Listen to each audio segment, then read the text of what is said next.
हमारे साथ इस वक्त वो शख्स जुड़ रहे हैं जिन्होंने पाकिस्तान मुस्लिम लीग नवाज के नेता नवाज शरीफ को इन चुनावों में हरा दिया और उनका नाम है शहजादा मोहम्मद गुस्तासिब खान साहब।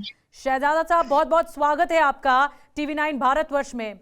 और आपकी तरफ से आरोप लगाए गए हैं कि आपका रिजल्ट आधिकारिक तौर पर रोक दिया गया है, क्यों? 25,200 वोट से मैं ये इलेक्शन जीत चुका हूँ और मुझे उसका फॉर्म 47 होता है, जो नतीजा होता है उसका, वो भी मुझे मिल चुका है। लेकिन अब कुछ हीले बहाने बनाकर इन्होंने इलेक्शन कमीशन में दरखास्त देकर तो वो कुछ रुकावट पैदा की है।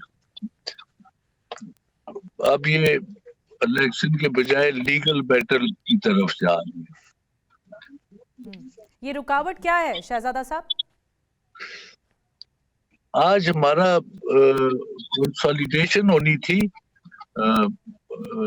इलेक्शन में, जो सरकारी वोट होते हैं और जो रिजेक्टेड या वैलिड वोट्स कुछ होते हैं, तो उन्हें चेक करना होता है। तो उसके बाद फॉर्म 48 इशू होता है और फिर वो नोटिफाई होता है।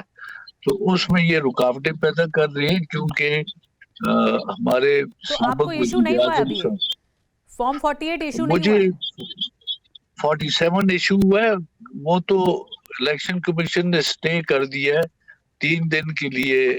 अब हमें नोटिस करेंगे तो 3 दिन बाद घोषित करेंगे रिजल्ट आपका।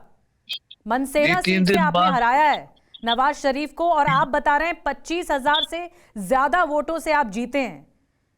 जी और हाँ, 3 दिन बाद अब इलेक्शन कमीशन क्या कह रहा है? आपने गुहार लगाई उनके सामने?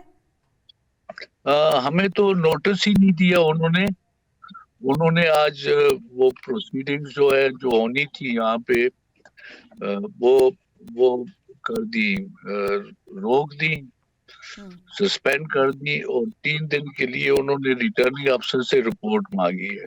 शहजादा साहब, आप पीटीआई समर्थक उम्मीदवार रहे, आपने बड़े अंतर से जीता है इस सीट को।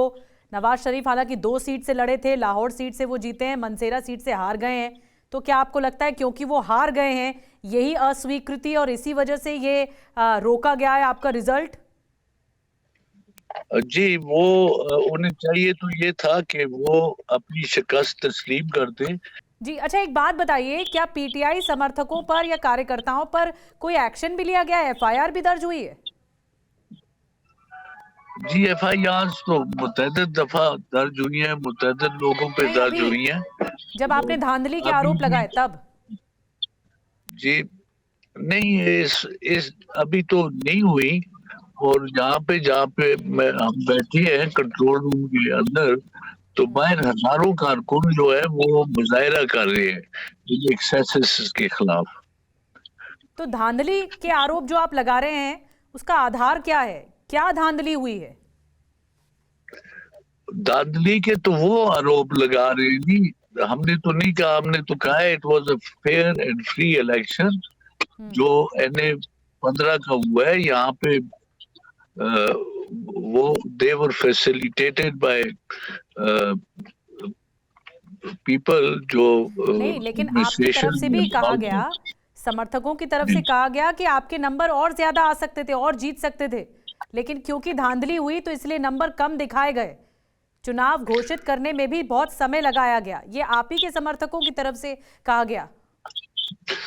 हाँ जी, वो ठीक कहते हैं। अगर ये फ्री एंड फेयर इलेक्शंस होते हैं और लेवल प्लेइंग फील्ड होती तो मेरा ख्याल है हम 50-60 हजार वोट और ज्यादा देते। पीटीआई समर्थक निर्दलीय उम्मीदवार जो ओवरऑल जीते हैं उसका आंकड़ा क्या है? उन्होंने तो KP के प्रोविंस में तो मेजॉरिटी हासिल कर दी है, सिंपल मेजॉरिटी उन्होंने। और फेडरल सतह पे भी वो मुस्लिम लीग नून से और पीपल्स पार्टी से ज्यादा सीटें ले चुकी है। तो आपने सुना शहजादा खान को, जिन्होंने नवाज शरीफ को हराया है, बड़े अंतर से हराया है वोटों के, और वो खुद बता रहे थे कि मेरा होल्ड कर दिया गया रिजल्ट, मेरा परिणाम होल्ड कर दिया गया। अब इसकी जांच होगी और 3 दिन बाद फिर घोषित किया जाएगा।